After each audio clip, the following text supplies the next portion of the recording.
Assalamualaikum warahmatullahi wabarakatuh. Perkenalkan, nama saya Nuraifani Pasaribu, NIM 32211222008. Di sini saya akan mempresentasikan hasil proposal saya dari bab 1 sampai bab 3 yang berjudul Harmonisasi Budaya Melayu, Batak, dan Tionghoa dalam Kehidupan Sosial Masyarakat Kecamatan Tanjung Balai Selatan.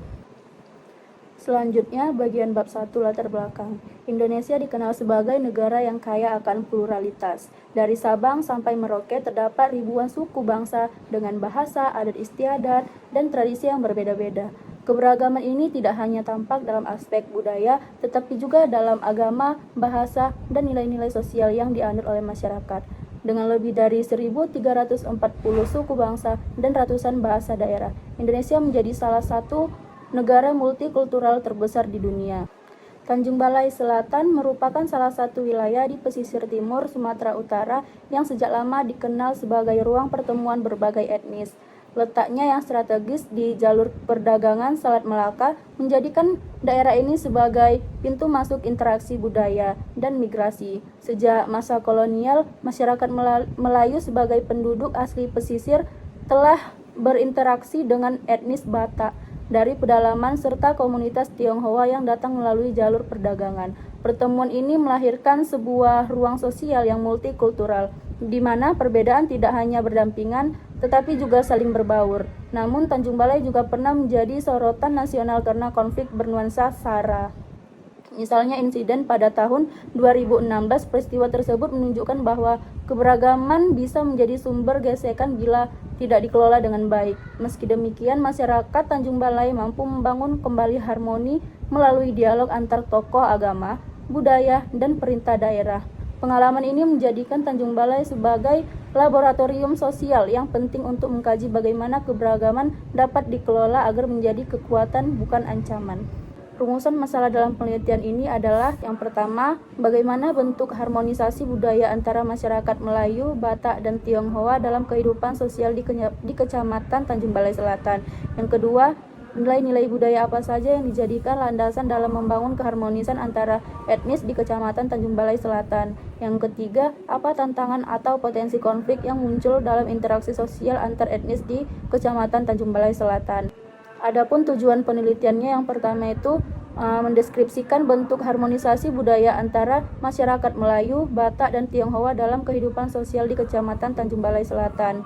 Yang kedua, mengidentifikasi dan menganalisis nilai-nilai budaya yang dijadikan dasar dalam membangun keharmonisan antara etnis di Kecamatan Tanjung Balai Selatan. Yang ketiga, menjelaskan tantangan dan potensi konflik yang muncul dalam interaksi sosial antar etnis di Kecamatan Tanjung Balai Selatan, serta bagaimana masyarakat berupaya mengatasinya untuk mempertahankan kehidupan sosial yang harmonis. Adapun manfaat penelitiannya, yang pertama, secara teoritis, diharapkan temuan dari penelitian ini dapat memberikan kontribusi penting bagi kajian ilmu antropologi sosial, khususnya bagi para peneliti yang tertarik untuk mendalami studi mengenai harmonisasi budaya serta interaksi antar etnis di masyarakat multikultural, khususnya di Kecamatan Tanjung Balai Selatan. Yang kedua, secara praktis, hasil penelitian ini diharapkan mampu memberikan pemahaman yang lebih mendalam mengenai pentingnya pelestarian nilai-nilai budaya lokal, toleransi, dan saling menghargai agar terciptanya kehidupan sosial yang harmonis. Selanjutnya, penelitian terdahulu.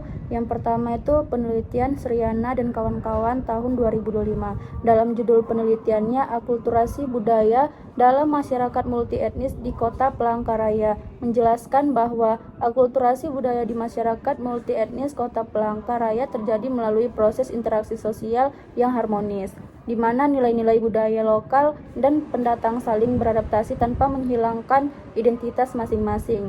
Toleransi dan sikap terbuka masyarakat lokal terhadap pendatang mempercepat proses akulturasi. Peran pemerintah daerah dan tokoh adat dalam membina kerukunan dan menyelenggarakan kegiatan budaya bersama. Festival budaya multietnis menjadi ruang ekspresi dan interaksi antara kelompok, memperkuat rasa kebersamaan.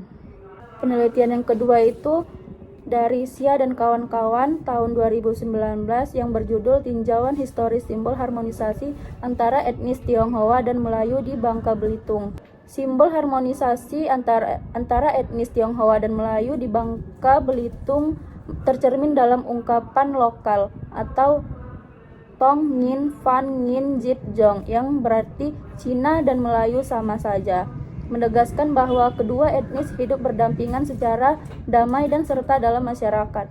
Simbol ini tidak hanya menjadi identitas lokal tetapi juga alat pemersatu dalam menghadapi tantangan sosial seperti diskriminasi atau konflik etnis. Kehidupan masyarakat Bangka Belitung menunjukkan integrasi budaya melalui perayaan bersama, bahasa sehari-hari, dan interaksi sosial lintas etnis. Yang ketiga ada penelitian oleh Destriadi dan kawan-kawan tahun 2022 yang berjudul Harmonisasi Kerukunan Hidup Etnis Melayu dan Tionghoa dalam Mewujud Sila Persatuan Indonesia di Kabupaten Bangka Selatan. Ia menjelaskan bahwa kerukunan hidup antara etnis Melayu dan Tionghoa di Kabupaten Bangka Selatan merupakan wujud nyata dari sila ketiga Pancasila, yaitu Persatuan Indonesia. Interaksi sosial antara etnis Melayu dan Tionghoa berlangsung secara alami tanpa paksaan, menunjukkan bahwa hubungan yang harmonis dan saling menghargai. Masyarakat dari kedua etnis saling berpartisipasi dalam kegiatan keagamaan, budaya, dan sosial, seperti gotong royong, perayaan hari besar, dan kegiatan kemasyarakatan.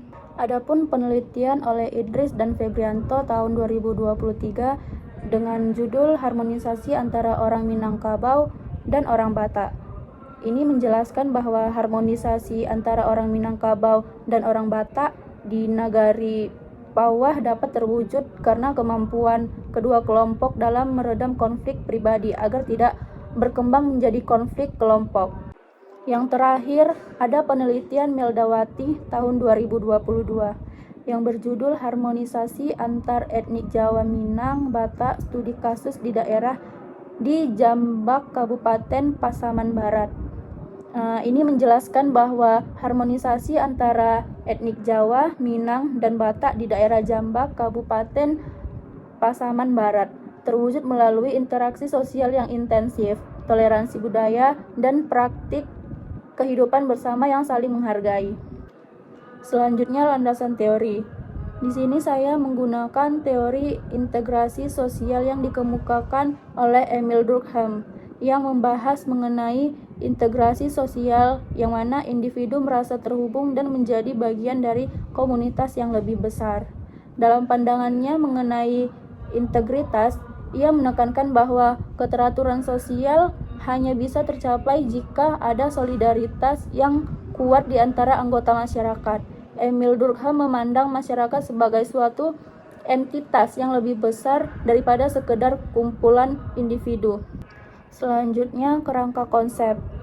Yang pertama itu ada identitas budaya. Identitas budaya merupakan konstruksi sosial yang terbentuk melalui proses sejarah, interaksi, dan pengalaman kolektif suatu kelompok masyarakat. Yang kedua ada interaksi sosial. Interaksi sosial merupakan proses fundamental dalam kehidupan masyarakat yang memungkinkan individu dan kelompok saling berhubungan, membentuk makna, serta menciptakan struktur sosial.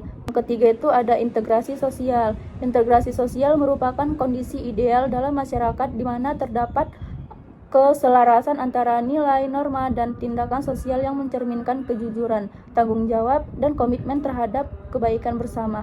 Selanjutnya bab 3 metode penelitian. Yang pertama itu jenis penelitian. Di sini saya menggunakan metode penelitian kualitatif dengan pendekatan deskriptif. Ini ada lokasi penelitian. Penelitian ini dilakukan di Kecamatan Tanjung Balai Selatan yang merupakan salah satu wilayah administratif di Kota Tanjung Balai, Provinsi Sumatera Utara. Lokasi ini dipilih secara purposif karena memiliki karakteristik sosial dan budaya yang sangat relevan dengan fokus penelitian, yaitu keberagaman etnis dan praktik kehidupan multikultural. Informan penelitian. Yang pertama itu informan kunci. Informan kunci itu tokoh atau individu yang memiliki pengetahuan mendalam tentang topik penelitian. Yang kedua itu informan utama. Informan utama di sini individu yang terlibat langsung dalam fenomena yang diteliti. Terus yang ketiga informan insidental. Ini individu yang kebetulan berada di lokasi penelitian dan dapat memberikan informasi tambahan. Teknik pengumpulan data, yang pertama itu observasi, yang kedua wawancara, yang ketiga dokumentasi. Teknik analisis data, yang pertama itu reduksi data, yang kedua penyajian data, yang ketiga penarikan kesimpulan. Sekianlah hasil dari presentasi proposal bab 1 sampai bab 3 saya ucapkan terima kasih. Assalamualaikum warahmatullahi wabarakatuh.